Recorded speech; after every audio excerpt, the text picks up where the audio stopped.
hendek kazmak, barikat kurmak için değil, siyaset ئەگەرچی yapmak için تورکیا o istediği ڕێگەیاندووە کە بەشێک لە هێزەکانی لە عێراق کشاندووەتەوە و بەنیازی شەژمارێکی تر لە هێزەکانی بکشێنێتەوە، بەڵام ئەوە بەلای حکوومەتی عێراقەوە بەز نییە و حەیدەر عەبادی سەرۆکوەزیرانی عێراق داوای کشانەوەی تەواوی ئەو هێزانە دەکات.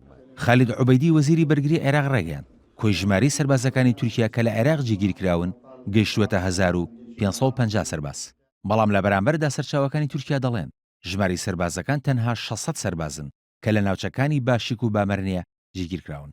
بەپێی راپۆرتە هەواڵەکان ژماری ئەو سەرباز و کەلوپەرە سەربازیە تورکیانەی کە لە ساڵی 2014ەوە لە سەربازگەی زیلکان جێگیر کراون بریتین لە 100 ڕاهێنەری سەربازی و 100 سەربازی تر کە ئەرکیان پاراستنی ڕاهێنەرەکانە لەگەڵ جێگیرکردنی 15 تانک و 8 زیری پۆش و 13 ئۆتۆمبیلی سەربازی.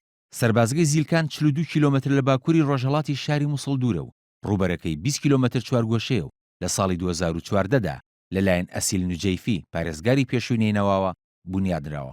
جگە لە ڕاهێنەری تورکی ژمارێک ڕاهێنەری سەربازی ئەمریکی و کەنەدی و ژمارێک ئەفسەری سوپای پێشووی عێراقیش لە سەربازگەکەدا مەشق بە نزیکەی 5000 پێشمەرگە و حەشی وەتەنی دەکەن. لە ماوەی ڕابردوودا تورکیا و عێراق سێ ڕێکەوتنیان ئیمزا کردووە. بەپێی ئەو ڕێکەوتنانە ڕێگە بە سوپای تورکیا دەدرێت لە کاتی پێویستدا بە قوڵایی 25 کیلۆمەتر بێتە ناو خاکی عێراقەوە. یەکەم ڕێکەوتن لە ساڵی 1984دا لە نێوان سەدام حوسێن و تۆرگۆد ئۆزال هەردوو سەرۆکی پێشووتری عێراق و تورکیا ئیمزاکران. لە ساڵی 2007دا ڕێکەوتنێکی دیکە لە نێوان نووری مالکی سەرۆکوەزیرانی پێشووی عێراق و ڕەجەب تەیب ئەردۆغان هاوتا تورکیەکەی ئیمزاکران. لە هەمان ساڵیشدا ڕێکەوتنەکە نوێکراوەتەوە.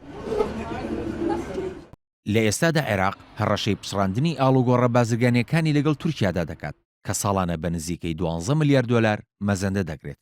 لە بەرامبەریشدا وەزارەتی دەرەوەی تورکیا لە بەیاننامەیەکدا دانی بەوەدانا کە دابڕانێک لە پەیوەندیەکانی لەگەڵ بەغدا هەیە و هەسیارەتی عێراقیشیان سەبارەت بە جێگیرکردنی هێزەکانی تورکیا لە وڵاتە بەهەند وەرگرتووە. وتیشی بەردەوام دەبن لە کێشانەوەی هێزەکانیان لە ناوچەکە کە لە بنەڕەتدا بۆ پاراستنی ئەو یەکەیە نێردرابوون کە مەشق بە سەربازە عێراقیەکان دەکات. کاروان شێخ موحسین NRT